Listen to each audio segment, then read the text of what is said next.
guess what time it is? It's cookie season. I'm Ella here, your favorite Girl Scout, and we have your oldies but goodies. Lemonades, dimmits, peanut butter sandwiches, and more. This year we have a new cookie flavor called the Explore Mug. My goal is 200 boxes, so please make that happen.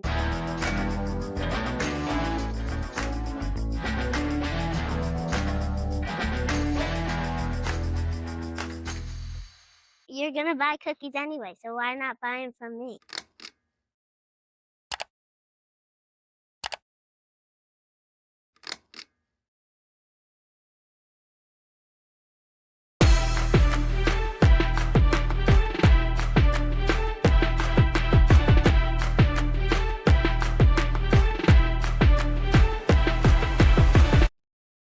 What's up, everyone? Welcome to this day in Philly Sports History for February 23rd, 2026. I'm your host, Jim Montgomery. Welcome to a snowy Monday edition of the podcast. It's already out. Luckily, I was able to find a snowblower this weekend. So, definitely saved me about 2 hours worth of time. But neighbors probably hate me for waking them up at 5 a.m. But I don't care. Anyway, let's rewind the weekend as we always do on Monday. Brought to you by Philly Goat. Go to phillygoat.com. Use the promo code Jim Montgomery to take 10% off your order. They have the best selection of Philly sports apparel. And not a very good weekend for our Philly teams. Sixers split, brutal loss on Saturday night, 126-111 down in New Orleans to the Pelicans. Tyrese Maxey with 27, Kelly Oubre with 25. No Joe the entire weekend, losing their fourth straight, and just some things going on in the locker room. They know they're not playing well. They know that they need to get it together, but I really think this is just what we're going to see, because then they came out last night, 135-108, pretty much led the whole way out in Minnesota, breaking that 4-game losing streak. Tyrese with 39, VJ with 24, Maxey with a great dunk on Anthony Edwards too. If you haven't seen it, check it out. But again, I think this is just what this team is, right around the 5, 6, 7 seed, borderline playing, borderline getting in. It's just that I think I'd feel better if there was more done at the trade deadline, but we'll see. I mean, they are still fun to watch, and that's on me for raising my expectations and getting all hype on it. But Sixers split over the weekend, losing in New Orleans, winning out in Minnesota. Union was down in D.C., lose it 1-0 in their MLS opener. To make matters worse, Ty Barabo, former Union player, scored the only goal for DC United. So Union, not a good start, but they'll be back on Thursday for the second leg of their CONCACAF Champions Cup.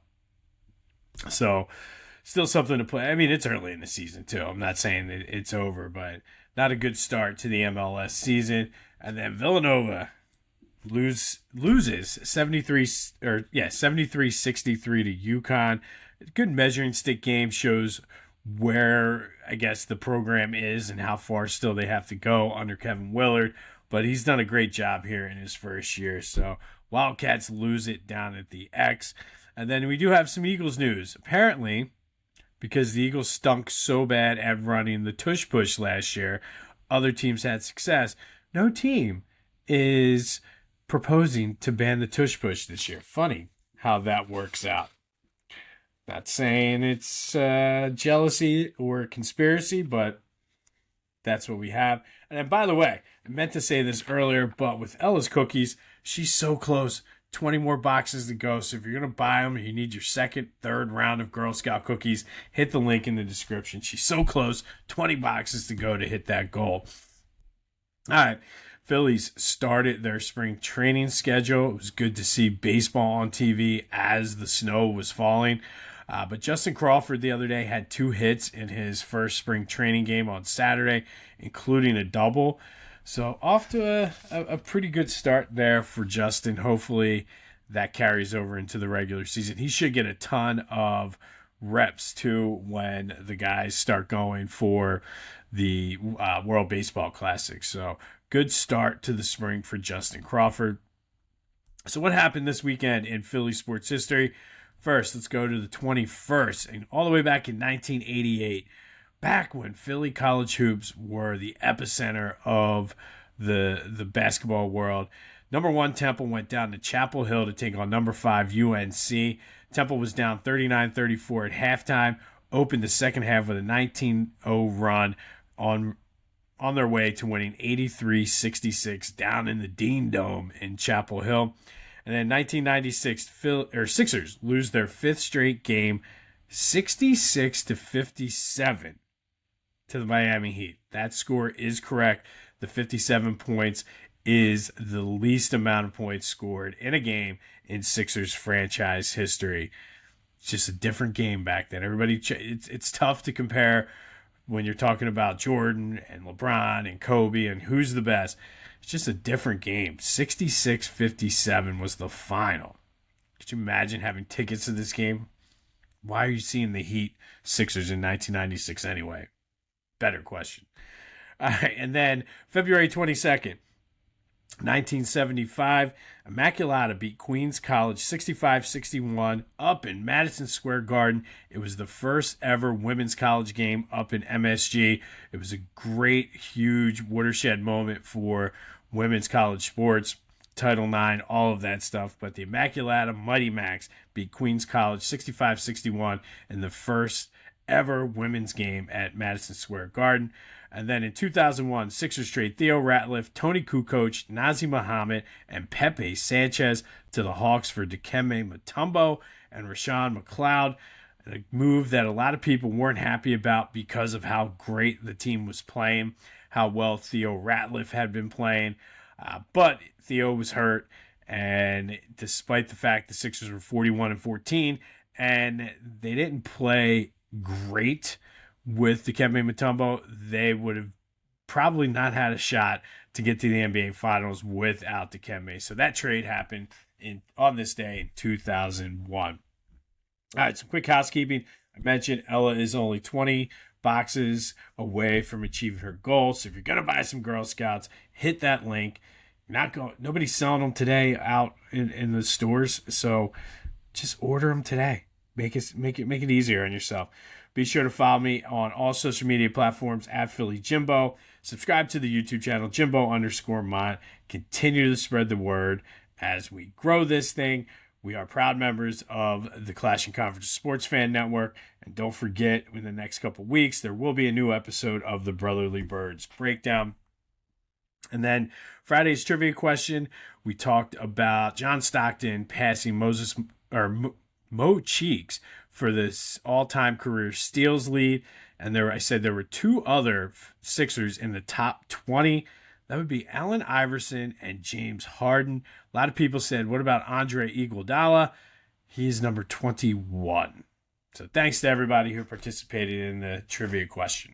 Turn heads and bring the hype with a custom hype chain from Lotwin. Perfect for youth sports, fantasy football, or just flexing your pride.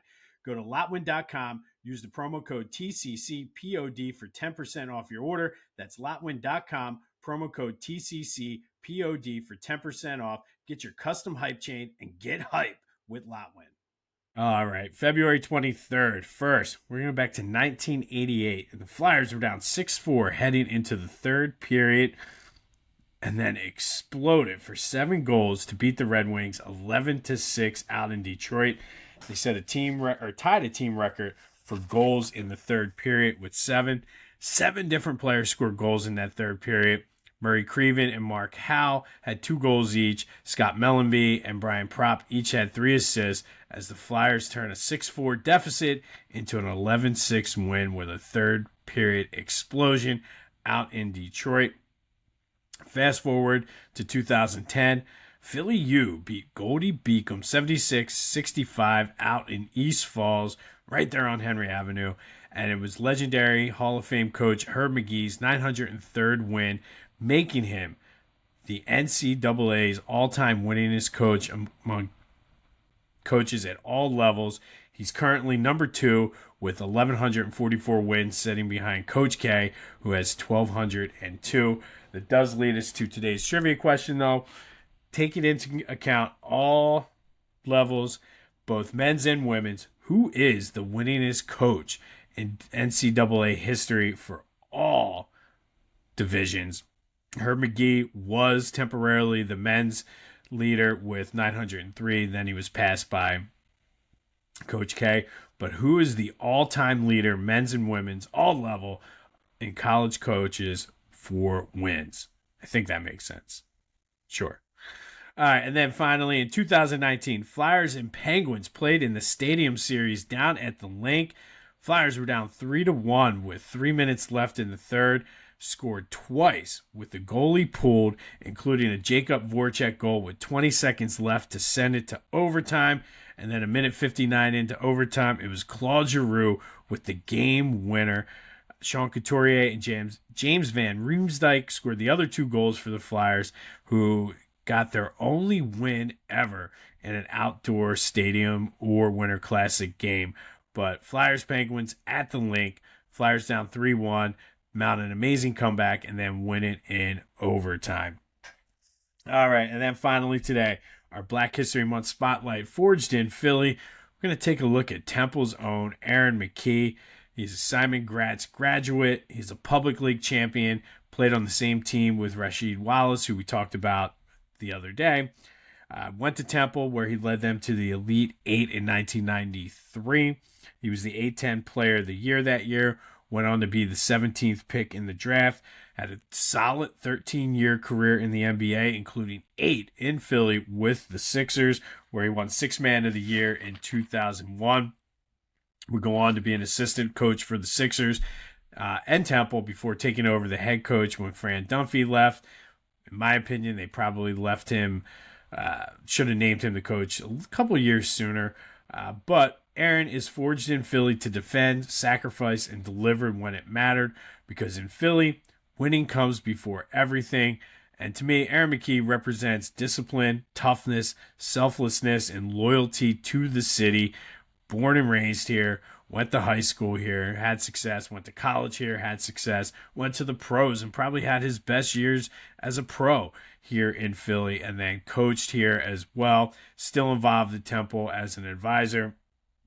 But he was one of those guys who did whatever it takes to win. So Aaron McKee is today's Forged in Philly Black History Month spotlight. One of my all-time favorite players and people, Aaron McKee. Shout out to you. On this day in 2019, Flyers beat the Penguins 4-3 in the Stadium Series down at the Link in overtime after coming from behind, being down 3-1, scoring 2 goals with the goalie pulled, and then Claude Giroux with the game winner. Herb McKee became the all-time winningest men's college basketball coach on this day in 2010. At the time, I believe he was the all-time leader, both men's and women's, but that has since changed, and that is today's trivia question. And then in 1988, Flyers explode for 7 goals in the third period to beat the Red Wings 11-6. 7 different players scoring goals. We'll have more on the Sixers, Flyers, Phillies, and Eagles. Any news that comes up tomorrow. Still kind of transitioning out. The Olympics now are over, so we should start getting back into more normal type episodes. They've been a lot shorter because there's just honestly not a lot to talk about. As we get into March, we'll do a Women's History Month spotlight on WNBA players and coaches with local ties. Of course, in March, we got Phillies opening day, so we'll do a little Phillies preview, kind of what to expect. And then draft, free agency, all that stuff is on the horizon for the Eagles. But February, after the Super Bowl, before March Madness, it's kind of like that void where there's not a whole lot going on. And that's okay, because there's plenty of snow out there to shovel. This has been This Day in Philly Sports History for February 23rd, 2026. My name's Jim Montgomery. Go have yourselves a Monday. Be safe out there. Take lots of breaks and don't leave the house unless you have to. And until next time, I'll see you when I see you.